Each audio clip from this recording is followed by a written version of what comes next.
going on, everybody? Hope you're all having a fantastic day today. Now, ladies and gentlemen, for those who don't know, I actually covered Splitgate 1 a decent amount on this channel. I had a blast playing that game, along with a lot of other individuals who went ahead and gave it a go. And when they went ahead and said that they were obviously, slowing down on working with Splitgate 1 and they were going to move over to Splitgate 2, or, they didn't say Splitgate 2, but they said they were going to be working on another project. I was extremely happy, but also very nervous at the same exact time. Because 9 times out of 10, when, small teams like this are slowly building up and they're hiring more people, because you gotta keep in mind, the people who put this game together were doing it in their college dorm. There was only a couple of people in a college dorm that put together Splitgate 1. Very impressive. But they're building up a team. They now are funded with millions of dollars backing them up. Usually when scenarios like that happen, not many good things follow up. So I can't lie, I was extremely happy to hear they were making a Splitgate 2, but I was very worried about the outcome of, the result of them getting all that money, hiring more people on the team, and then evolving this new, formed franchise. And then they went ahead and posted their very first trailer for Splitgate 2. And that made me even more worried than I was in the first place, because the only thing they showcased were the new specialist hero abilities. And I gotta be honest with you, me, myself, along with a lot of other individuals out there, are just kind of tired of the hero abilities in a lot of these shooters. And I was worried, once I saw that, I was worried it was going to take the spotlight off of the portals. Because let's be real here, what helps this game differentiate itself from everybody else is not the fact that it didn't have hero abilities in Splitgate 1. No, what helped it differentiate itself was the fact that it had the portals involved. The portals are the biggest factor of Splitgate in every possible way. So when I saw that they put more focus into, showcasing the abilities over portals, once again, left me a bit worried. But after finally getting a little bit of playtime, and again, I appreciate everybody who tuned into the live stream. And if you guys want to check out my live stream today, I'll be live between 12 to 1 p.m. Eastern time over on Twitch. You can find a link to that channel down in the description of this video. But with the playtime that I put in, I can confidently say that I am no longer worried whatsoever, and a massive, huge weights have been lifted off of my shoulders when it comes to the stress that I had with portals not being the key factor of Splitgate. The portals are still there, and they are better than ever. Now, I will agree, I've seen some posts online saying that, between the game modes, they're lackluster, they're not as fun, they're very time limited. Like, for example, Team Deathmatch, it's 3 different rounds. You have to win 3 rounds. So it could go up to like a total of like 6 rounds, I guess you could say. Or not 6, but, 5 rounds. 3 and 2, basically. But each round goes up to 15 kills. So, whoever gets 15 kills first, whatever team, it ends and then you start the next round, and then 15 kills, and it ends and starts the next round. It's very strange. Instead of just having, like 75, 100 kills and just having the teams go at it and not reset it every 5 seconds.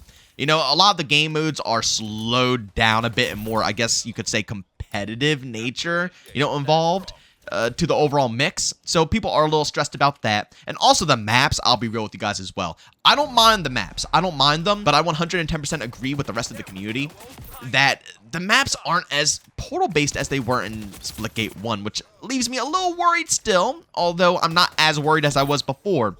But they're a lot more basic portals, kind of set, whereas in Splitgate 1, the possibilities were endless. I mean, you could set yourself up in some of the most ridiculous plays, and they could still be done within, Splitgate 2 here. Don't get me wrong. I've seen some really nutty clips.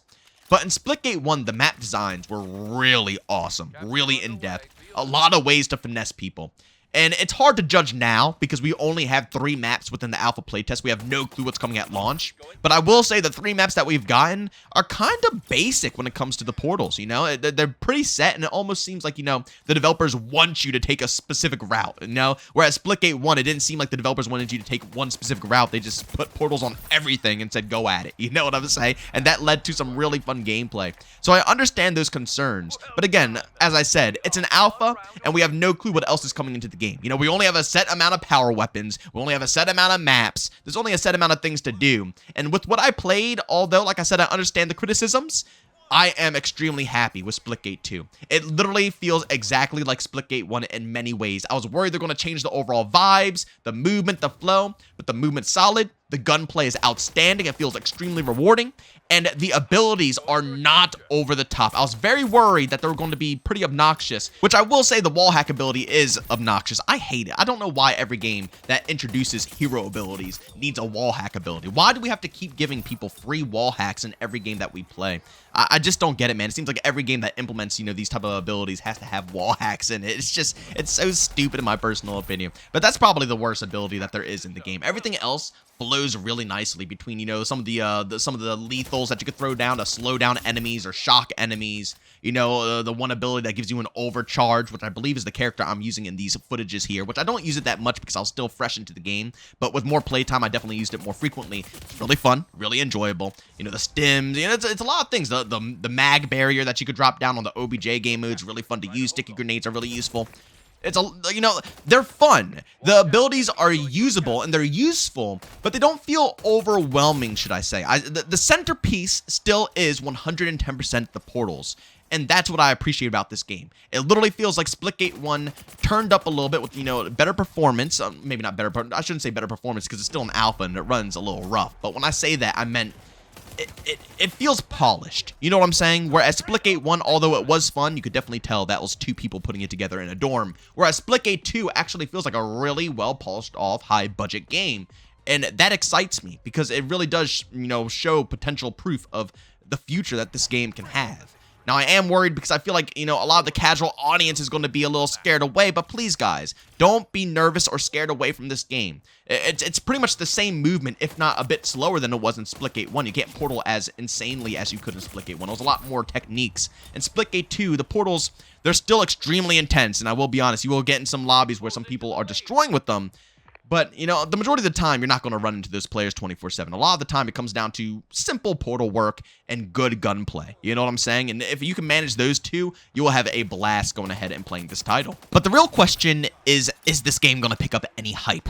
Is it going to be able to, get the same amount of hype that it got with Splitgate 1 when that game first popped off? Because for those who don't know, that game was insane. I mean, the amount of people who hopped into that experience, I couldn't even fathom. It blew up. And it's the reason why they got such a fat budget for Splitgate 2 here. And like I said, nobody had to buy it. It was a free-to-play game. So it popped off so well that someone out there saw that it was worthy enough to be invested into, which was huge, huge. Splitgate 1 was a massive phenomenon, but Splitgate 2 here, so far, there's still not many people even discussing it, barely talking about it, wanting to play it. I don't really understand because, like I said, it's just as good, in my opinion, as Splitgate 1, but I just feel like this game is way too niche for a larger audience. It's fun as ever, and like I said, even though casuals might be intimidated by it, I still encourage you to hop in because it's not going to be every game. You're not going to be versing the 1%ers every single game that you hop in and you're versing people flying across the map through portals. No, you'll find a lot of casual games and people who barely even use portals. It's worth it, but I don't know if people are really going to put that much time into it, which is really sad because, again, they got such a huge budget, and they really put together something solid here, and I could see a really great future. But I just don't know if it's going to gain that spark. I feel like it's going to hit the same road that all these other games really, hit. X-Defiant, the Finals, Delta Force, already on a massive decline when it comes to the viewership that it used to get on Twitch, and Twitch is always the numbers that people want to, talk about. It will have its audience, but just like with all these other games, it's going to be more of a niche audience, which is perfectly fine, But I don't really see this being the taking over the Halo community or anything like that. I could see it living side by side, and I could see it definitely lasting a lot longer than Splitgate 1, especially since it's on a foundation that they're proud of. Again, you got to keep in mind, the only reason Splitgate 1 ended is because they didn't want to keep building on the foundation that they built off of in a college dorm, And if they wanted to increase their team and, add and innovate to the game, they have to start from the ground up, literally, which means they have to make a brand new game, which they did. So now we have a really solid foundation with a bunch of developers behind it now, a lot of money behind it. I could see the future of this game thriving, especially if they bring back pretty much everything like, having a, I don't know what they called it in Splitgate 1, I forget, but the Forge mode where you can go in and make your own maps and stuff like that. All of that has to be present day one. Everything that they introduced into Splitgate 1 that was so awesome needs to come right into Splitgate 2, and we can't slack on any of it, so we can make sure that the community is happy. But ladies and gentlemen, I'll be honest with you guys, I really enjoyed myself on this game. And although, like I said, it might be more of a niche community, you know, for some reason people aren't okay with that. People can't stand the thought that if a game doesn't pop off, it's like it's instantly dead. If it doesn't like outbeat COD, Halo, Battle, you know, if it doesn't outbeat this stuff, it's instantly dead. I beg to differ. These type of games, although it won't be able to, you know, really reach, I think, an absurd amount of players, I still get so much enjoyment out of this title. I love the skill gap of the game. It's just so entertaining. Even in the state that it's in right now with nothing to grind for because we're in an alpha, just the portal loops and learning them and, you know, learning the new maps and trying to, you know, get cooler and sicker plays.